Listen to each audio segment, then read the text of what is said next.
Okay, so up next, I'd like to welcome in two influential women from Elon University who are using student leadership and activism to redesign higher education through creation of student-led, university-wide social justice workshops that infuse equity design practices with racial equity teaching and learning.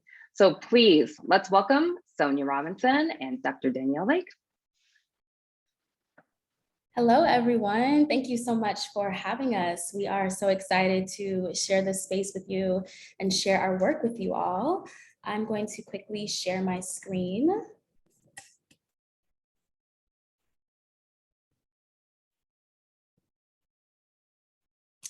Yes, so in this session, we will be exploring the role of student leadership and activism in redesigning higher education. In particular, we will be sharing our student-led social justice workshop series called Redesigning for Equity and Social Justice that infuses equity design practices with racial equity teaching and learning on our campus, Elon University. I am Sanaya Robinson. I'm a junior at Elon University, social justice major. I'm also a Center for Design Thinking Catalyst and social justice lead coordinator and a Doherty Scholar intern under the Black Entrepreneurship Initiative at Elon. I'm also the owner and founder of Boundless Blackness, a pro-Black storytelling platform and a Black culture shop. And I'm Danielle Lake. I use she, her pronouns. I'm the director of design thinking and a faculty member at Elon. And I'm honored to be here and share about the work that Sanaya has been leading at Elon University.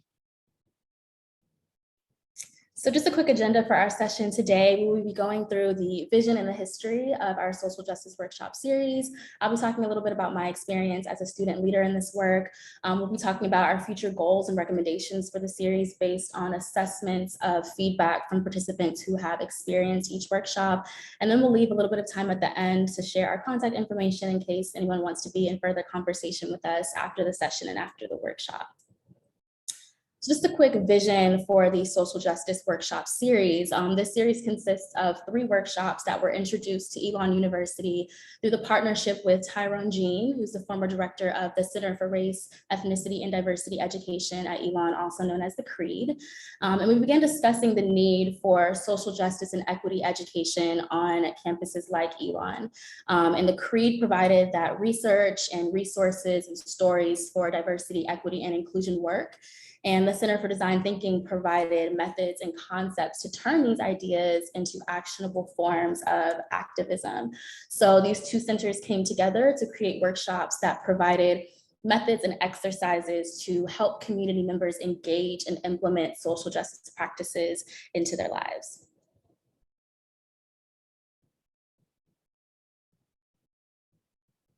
The goal for this workshop was really to integrate research on social justice and equity with equity-centered design thinking practices in order to activate these ideas on our campus community, to create more inclusive and equitable spaces, and to help students find a pathway forward towards along their interpersonal activist journeys.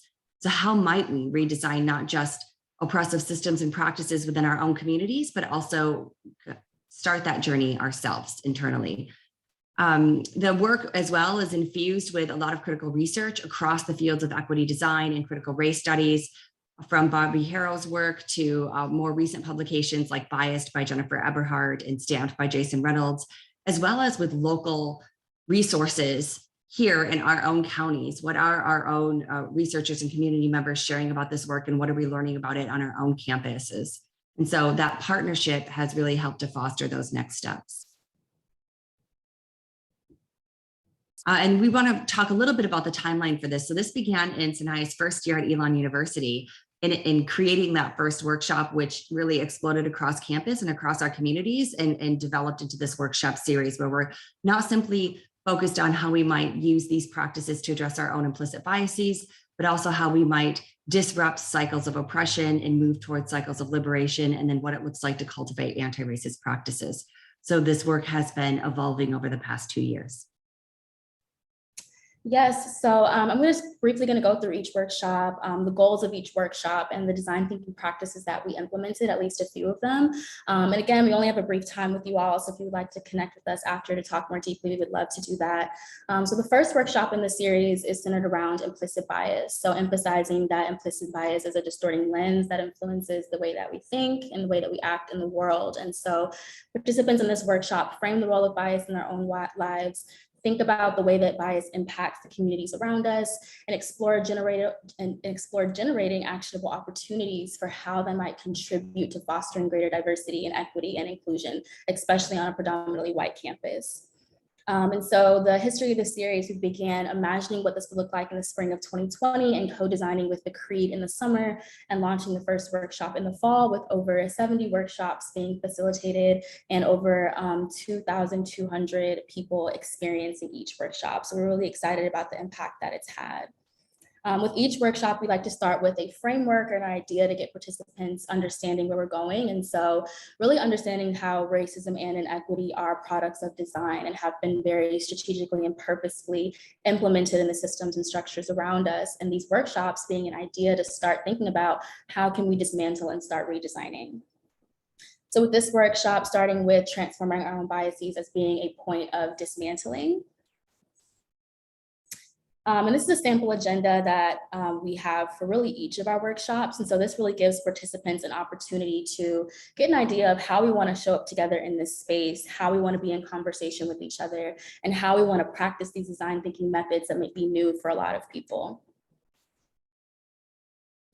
Another thing that we like to implement is this how might we framework. So having participants think about, in a completely ideal world, not thinking about our mistakes, not thinking about comparing our journeys to others, how can we think about starting on this path specifically to transforming our own biases? So having them just brainstorm the obvious ways, the joyful ways, the ambitious ways, the ways that we can collaborate with communities.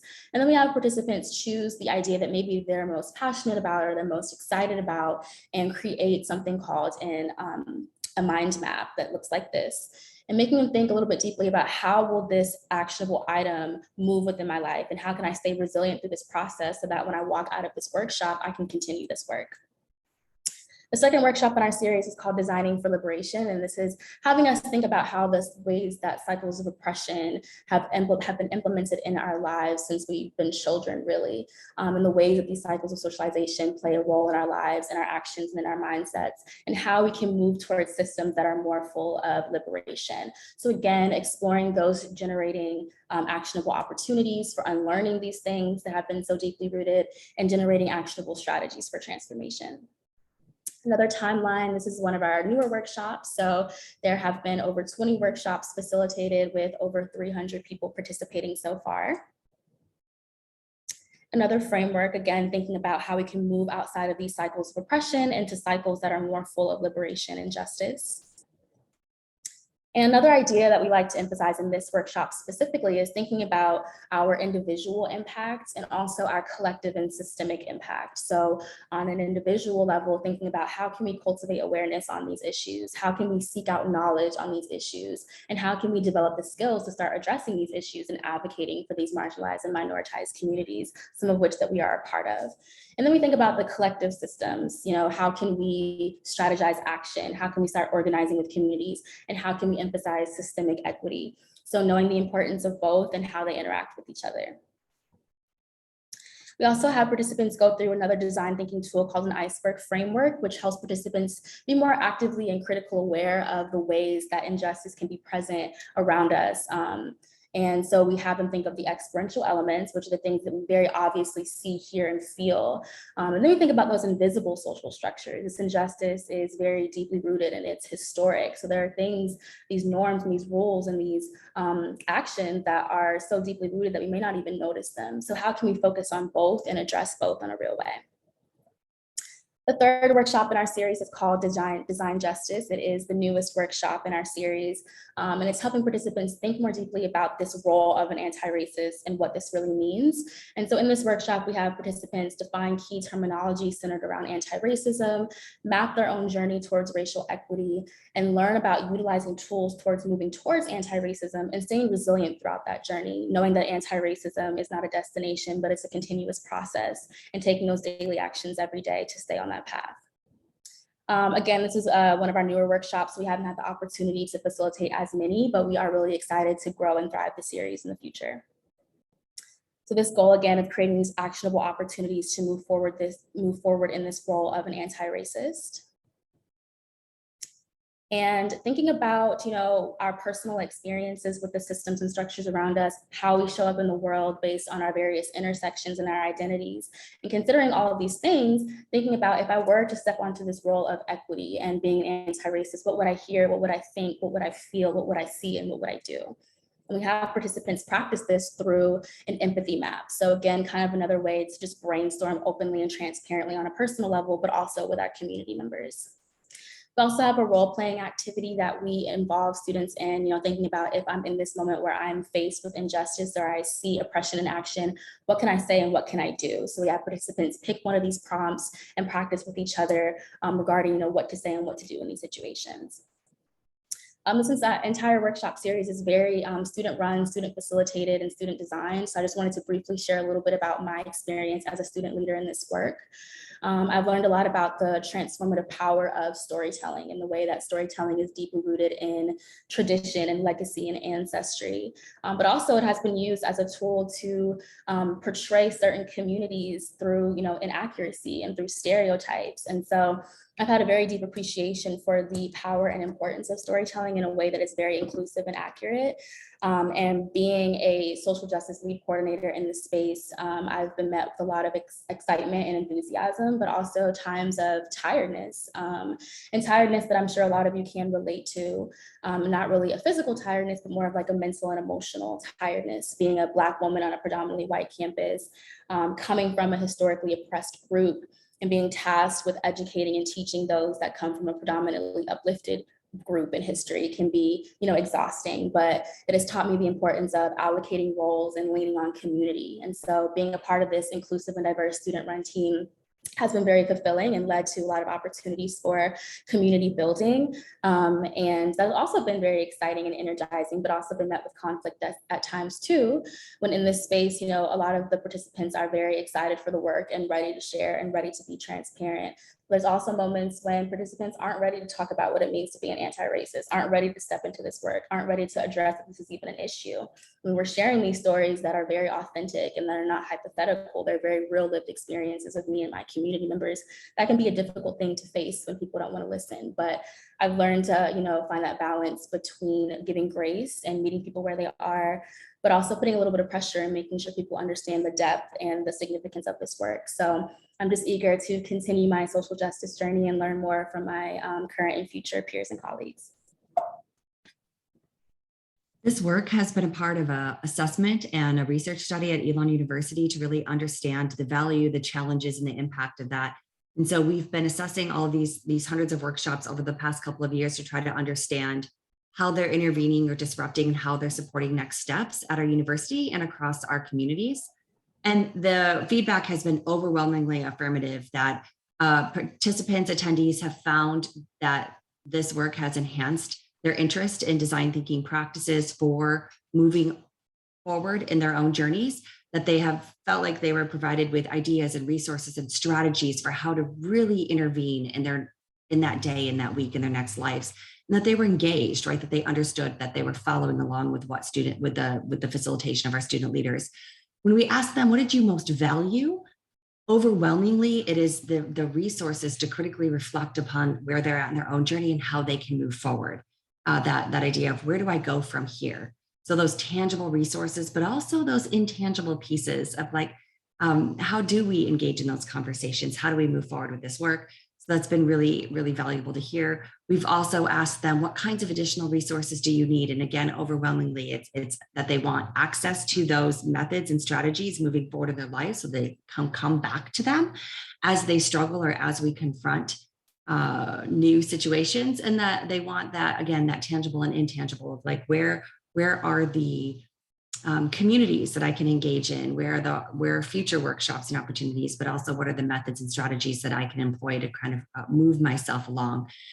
So based on all of that assessment work that we've been doing over the past 2 years in our own journeys, we've come up with a few recommendations. Some of those was hands down the most valuable times in these workshops where that opportunity to foster that small group and that one-on-one dialogue, but also the collaborative making, the imagining and kind of prototyping, like how might I intervene the next time this happens in the classroom, or the next time this happens with my roommate, or right, like how am I going to actually speak up and into these spaces? And so those opportunities are what time and time again, we're hearing people say they needed and wanted and want more of. The other thing we realized with recommendations we would have for moving forward is to leave people with some kind of a tangible takeaway, to remember their commitments in their own journey and to help them access those resources that they're asking for when they walk out the door as they step into their journeys forward. And so the other things here is for our own sake that we wanted to share about what we've been doing and learn from others, that we want to collaborate and support anyone else who's also trying to create these kinds of spaces on their own campuses. And so honestly, having this opportunity to share this work with all of you and get your feedback and advice and maybe connect afterwards is an honor and a joy. And so that was really the next piece of our commitment there. And we're just interested in opening space to hear where you're at in your own journey or to support any of those next steps. As a part of that, we're also hosting something called the Design Forge, which is a international convening that's actually about a month away from here. It's virtual and in person, and it's free to register. And we're going to be featuring a lot of the amazing speakers that we've had at this conference here today, as well as a lot of others who are talking about and also researching and advocating and doing a lot of work around these same issues, including Omari and Leslie Ann, Jean Litka, and others. And so I shared a link in the chat box. If you're interested in signing up for any of these sessions, we would be honored to have you attend. And then I think we were just going to open it up. If we have a couple minutes left, if there's any questions or thoughts for Sanaya or I, we're happy to answer any of those and pass it on. Thank you. Thank you all so much. It's been a wonderful time and a joy to share with you. We hope that we can connect with you after. Fantastic. Really exciting work. Love to hear that. And you know, this presentation right here was just one of an amazing collection of discussions today. So thank you all so much. Omari, what an amazing day we have had.